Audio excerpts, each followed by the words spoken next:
Are you fooling yourself again thinking you have a shot with her? Are you firmly planted in the friend zone and don't even know it? Well, in this video, we will talk about the 4 of the easiest signs to tell if you are in the friend zone. These 4 signs are so obvious, yet most men tend to ignore them. They reject the truth, and this is so sad.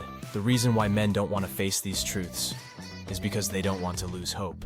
I hate to say it, but they're weak. I don't want this to be you. There are so many fish to catch out there. Better tasting ones, prettier ones, and easier ones. Men don't want to face these truths because their ego gets in the way. They think they are God's gift to women and haven't looked in the mirror lately. I hope this is not you. If this is you, watch our Essentials playlist and you will be well equipped, where your confidence and beauty will actually match up to your ego. Later in the video, we will teach you how to easily reverse the situation and have her begging for you. Seriously, begging for you. Before we dive in, subscribe to our channel because we speak the truth. Our community learns better when we really know what's going on. Be part of our community as we share ideas and insight. Without further ado, let's talk about the 4 obvious signs that men ignore. Sign number 1, lack of romantic gestures. If your interactions lack any hint of romantic interest and are confined to friendly banter, you might be firmly planted in the friend zone. If she treats you like a buddy, discussing other love interests or seeking your dating advice, it's time to reevaluate your position. This sign is so obvious, but men choose to reject this. I don't know how they even let the women get away with this. If you sense a lack of romantic gestures, you better cut her out of your life. And don't think you can just be friends either. There's no such thing as a platonic relationship. The ultimate man knows this. One person always has a sexual attraction more than the other in a so-called platonic relationship. For you to stick around means that you have hope, and you will fail. If you're going through this, let us know what your experience is like in the comments. Sign number 2, casual physical contact. When physical touch is limited to friendly hugs or high fives, with no lingering or flirty gestures, it's a clear indicator of the friend zone. If she's comfortable discussing other guys in front of you, you're most likely seen as a platonic confidant rather than a potential romantic partner. You might want to try and initiate physical contact, but this is not how the ultimate man rolls. We always make sure a woman initiates, and if she does, then we go all in. If she gives you high fives, you should high five your way out of her life. Sign number 3, inclusive group hangouts. If she frequently invites you to group outings or gatherings, emphasizing the collective dynamic rather than one-on-one time, it suggests you're perceived as part of the friend circle. If she rarely initiates private or intimate activities, the chances of being relegated to the friend zone are high. Never go on group dates. It builds nothing except for separation. Always go on one-on-one dates in the beginning. How the hell are you supposed to get intimate in a group outing? You can't. Once you've established an intimate connection, then you can go on group outings. Don't forget to flirt with everyone to make all the women jealous or envious of each other. They will all want to chase you. Always keep your options open also. You never know how long your relationship will last. Maintaining sexual tension with all women at all times. Sign number 4, absence of flirtatious behavior.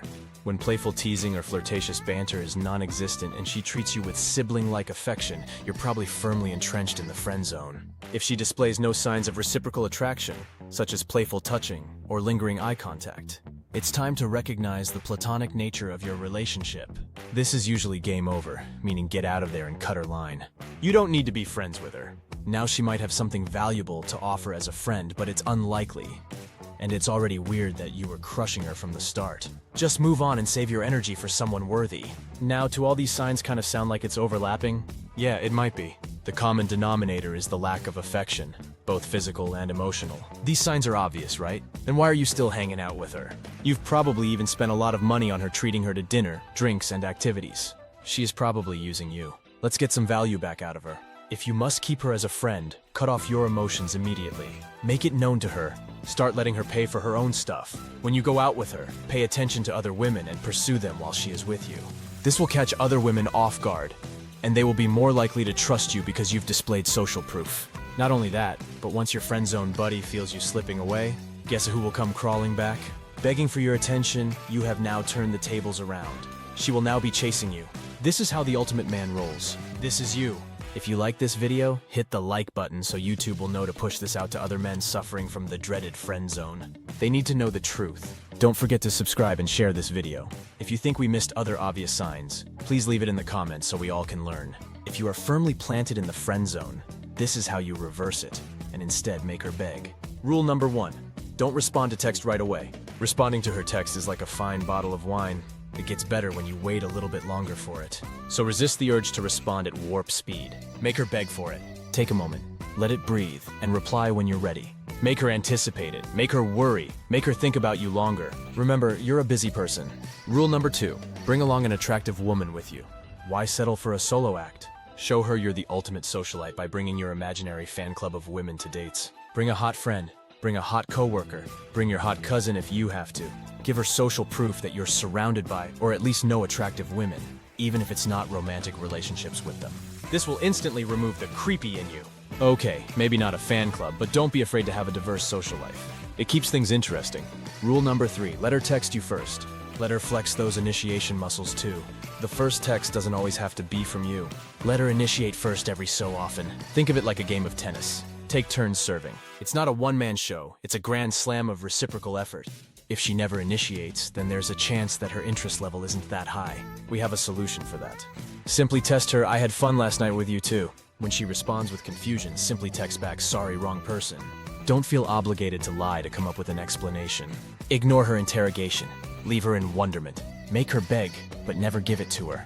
Rule number 4, show off your skills. Become a pro at something, in which people seek you for expert advice. This will make her know that you are valued in society. Allow her to know you are versatile and full of surprises. Develop a skill that sets you apart. Whether it's juggling flaming torches or playing the ukulele, showcase your unique talents. It's the ultimate "I'm awesome and I know it" move. Girls love confidence.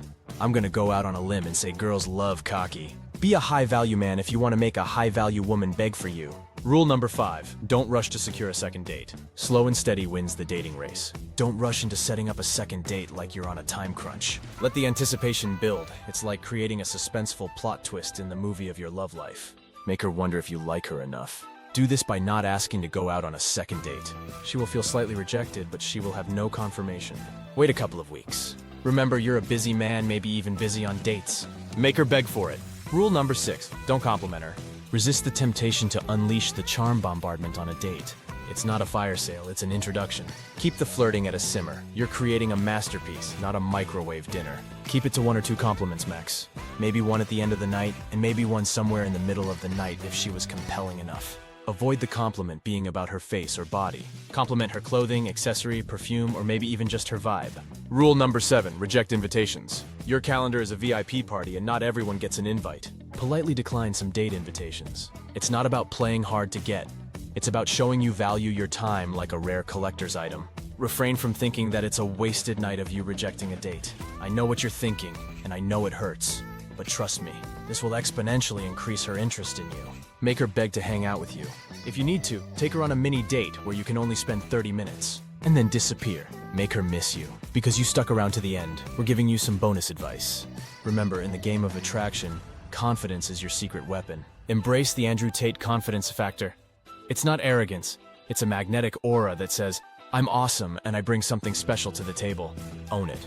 Because you're not just attracting, you're creating an experience. These tips, delivered with a personal touch, should help navigate the dating world while keeping that magnetic and self-assured vibe. Just remember, it's all about balance and showcasing the awesome person you are without going overboard.